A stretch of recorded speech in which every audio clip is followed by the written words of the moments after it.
తెలంగాణలో రేవంత్ సర్కార్ కొలువుదీరి ఏడాది కావస్తోంది. ఈ మధ్యకాలంలో అనేక పరిణామాలు చోటు చేసుకున్నాయి. హైడ్రా, మూసీ పునరుజ్జీవం, కులగణన, రైతు రుణమాఫీ, 5 గ్యారెంటీల అమలు వంటి అనేక అంశాలు వివాదాలకు దారితీశాయి. బీఆర్ఎస్ పార్టీ వీటిపై గట్టిగానే ఫైట్ చేస్తోంది. కేటీఆర్ పార్టీ శ్రేణులను ముందుండి నడిపిస్తున్నారు. కానీ కేసీఆర్ మాత్రం అస్సలు బయటకు రావట్లేదు.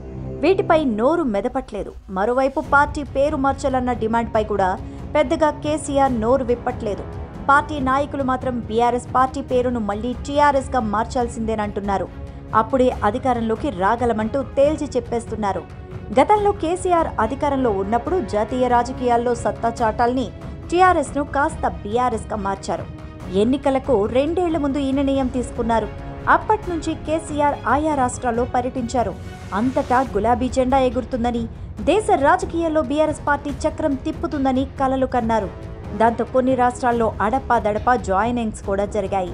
ఇక పార్టీకి డోకా లేదని భావించారు. కానీ సొంత రాష్ట్రంలో పార్టీ రోజురోజుకు మసకబారుతుందన్న విషయాన్ని గుర్తించలేకపోయారు. బీఆర్ఎస్ అనే పేరు ఆ పార్టీకి ఏమాత్రం కలిసి రాకుండా పోయింది. వరుస పెట్టి ఓటములను చవి చూడాల్సి వచ్చింది.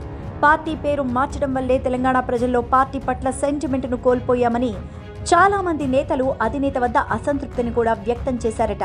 అంతర్గత సమావేశాల్లోనూ వారు అదే అభిప్రాయం వెలిబుచ్చినట్టు తెలుస్తోంది. అసెంబ్లీ ఎన్నికల తర్వాత దీనిపై మరింత సీరియస్ గా చర్చ జరిగినట్టు తెలుస్తోంది. పార్టీ పేరును మళ్లీ టీఆర్ఎస్ గా మారిస్తేనే ప్రజలు చేరదీసే అవకాశాలు ఉంటాయని కూడా తమ అభిప్రాయాన్ని చెప్పారు. దీంతో ఇప్పుడు పార్టీ పేరు మార్పుపై జోరుగా చర్చ సాగుతోంది. తెలంగాణ వాదమే పార్టీకి బలమని భావించి బ్యాక్ టు టీఆర్ఎస్ అంటూ నామకరణం చేసేందుకు సిద్ధమైనట్టుగా సమాచారం.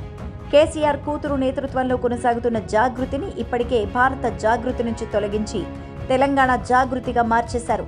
తెలంగాణ జాగృతి పేరిటనే ఇటీవల కులగణన కమిటీకి ఆమె వినతి పత్రాన్ని అందించారు. గతంలో భారత జాగృతి పేరిట జాతీయ స్థాయిలో మహిళా రిజర్వేషన్ల కోసం ఆమె ఆందోళన కూడా చేశారు. కానీ రాష్ట్రంలో పార్టీ ఓడిపోవడం, ఆమె సైతం జైలుకు వెళ్లి రావడంతో తెలంగాణ సెంటిమెంట్తోనే ప్రజల్లోకి వెళ్లాలని భావిస్తున్నారు. అందుకే తెలంగాణ జాగృతి పేరిటనే కార్యకలాపాలు ప్రారంభించారు మళ్లీ.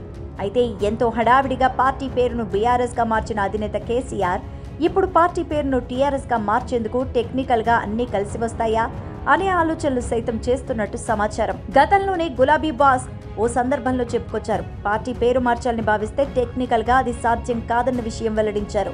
దీంతో కేసీఆర్ ఆలోచన ఏంటన్నదే ఎవరికీ తెలియట్లేదు. గెలుపోటములు రాజకీయ పార్టీలకు సహజం. తెలంగాణలో ఓడిపోయింది బీఆర్ఎస్. అప్పుడు ప్రజా తీర్పును గౌరవించడం పార్టీల లక్షణం. అలాగే గెలిచిన పార్టీని అభినందించడం సాంప్రదాయం. అయితే కేసీఆర్ ఈ రెండూ చేయలేదు.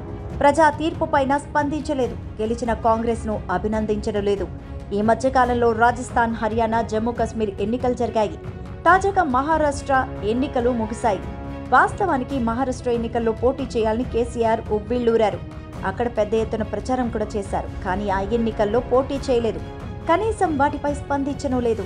ఇలా రాష్ట్రంలో, దేశంలో ఏం జరిగినా కేసీఆర్ మాత్రం మౌనంగానే ఉంటున్నారు.